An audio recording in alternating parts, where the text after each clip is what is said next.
Santiniketan medical কলেজে এক যুবতীর রহস্যজনক মৃত্যুর ঘটনার প্রতিবাদ এবার পুলিশের সদর দপ্তর পর্যন্ত পৌঁছল। এদিন শ্রমজীবী মহিলা সমন্বয় কমিটি এবং সিটুর উদ্যোগে বিক্ষোভ মিছিল বের করা হয়। মিছিলের নেতৃত্বে ছিলেন পাঞ্চালী ভট্টাচার্য, মানিক দে সহ অন্যান্যরা। বিক্ষোভ মিছিল নিয়ে তারা পুলিশ হেডকোয়ার্টারের সামনে যেতেই আটকে দেওয়া হয়। পুলিশ সদর কার্যালয়ের বাইরে দাঁড়িয়ে শান্তিনিকেতন মেডিকেল কলেজের ঘটনা নিয়ে নিজের ভাষণে উদ্বেগ প্রকাশ করেন নেত্রী পাঞ্চালী ভট্টাচার্য। তিনি পুলিশ প্রশাসনের উদ্দেশ্যে দাবি জানিয়েছেন এই ঘটনার যেন সুষ্ঠু তদন্ত হয়। আমরা শুনবো ঠিক কি জানাচ্ছেন পাঞ্চালী ভট্টাচার্য। মেডিকেল কলেজে একটা অনভিপ্রেত ঘটনা হয়েছে। কর্মরত অবস্থায় এবং যেখানে কাজ করে মেয়েটি সেখানেই তার মৃতদেহ পাওয়া গেছে ঝুলন্ত অবস্থায়। এখন এটা আত্মহত্যা না হত্যা এই নিয়ে প্রশ্ন উঠেছে। আমরা মনে করছি খুব ঠান্ডা মাথায় তাকে হত্যা করা হয়েছে, কারণ 3 দিন ধরে তাকে মেডিকেল কলেজের মধ্যে আটকে রেখেছে গার্লস হোস্টেলে। সোম, মঙ্গল, বুধবার দিন রাত্রেই ঘটনা। সে বারবার ছুটি চেয়েছে, তখন বলছে না, সোমবারও ছুটি দেয়নি, মঙ্গলবারও দেয়নি, বুধবারও সারাদিন সে কাজ করেছে। তারপরে রাতের বেলা গার্লস হোস্টেলে বোধহয় সে ঘুমোতে যায়।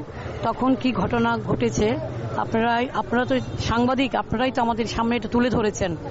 এখন আমরা কালকে প্রেস মিট করেছিলাম, সেখানে আমরা বলেছি, খুব অল্প কথায় আমরা বলেছি আমাদের কথা।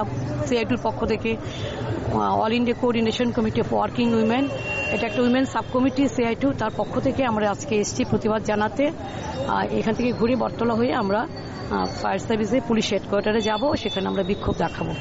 তার যেন সুষ্ঠুভাবে যেন তদন্ত হয়, নিরপেক্ষভাবে যেন তদন্ত হয়, স্পেশাল ইনভেস্টিগেশন টিম করে যেন সেটা তদন্ত করা হয়। এখানে যেন কোনো রাজনৈতিক ইন্টারফেয়ারেন্স এবং প্রশাসকদের পক্ষ থেকে যেন কোনো ইন্টারফেয়ারেন্স না হয়, যাতে তদন্ত যেন বাধাপ্রাপ্ত না হয়, সঠিকভাবে যেন তদন্ত এগিয়ে যায়।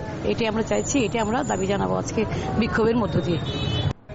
শান্তিনিকেতন মেডিকেল কলেজের পক্ষ থেকে এখানেই আমাদের কাছে সবচেয়ে বড় প্রশ্ন, কেন 3.5 ঘন্টা পর মেয়ের এই অসুস্থতা কিংবা ফাঁসিতে ঝুলে থাকার খবর দেওয়া হলো, কেন সঙ্গে সঙ্গে দেওয়া হলো না?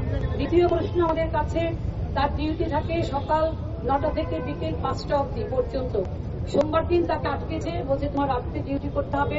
মঙ্গলবার দিন সে গেছে মঙ্গলবার দিন সে হাসপাতালে, মঙ্গলবার দিনও তাদেরকে হয়েছে, যখন বলেছে তোমার ডিউটি করে কালকে ফিরবে, আজকেও তোমার থাকতে হবে।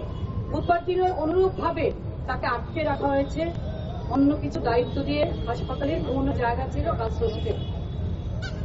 বাড়ি থেকে বারবার ফোন করছে, বলছে মা আমি 3 দিন পরে যাব, আমার অনেক কাজ পড়ে গেছে।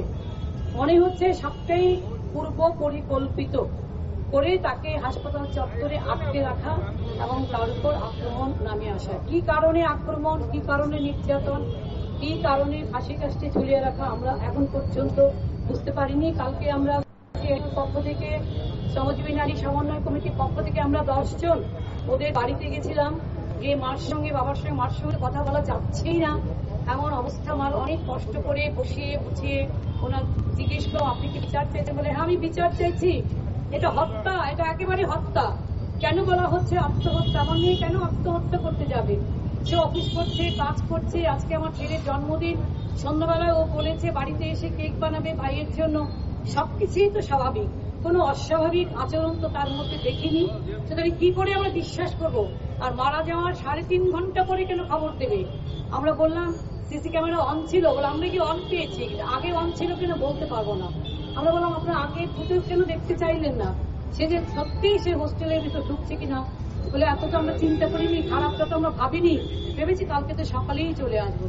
এই হচ্ছে আমাদের ত্রিপুরা রাজ্যের অবস্থা।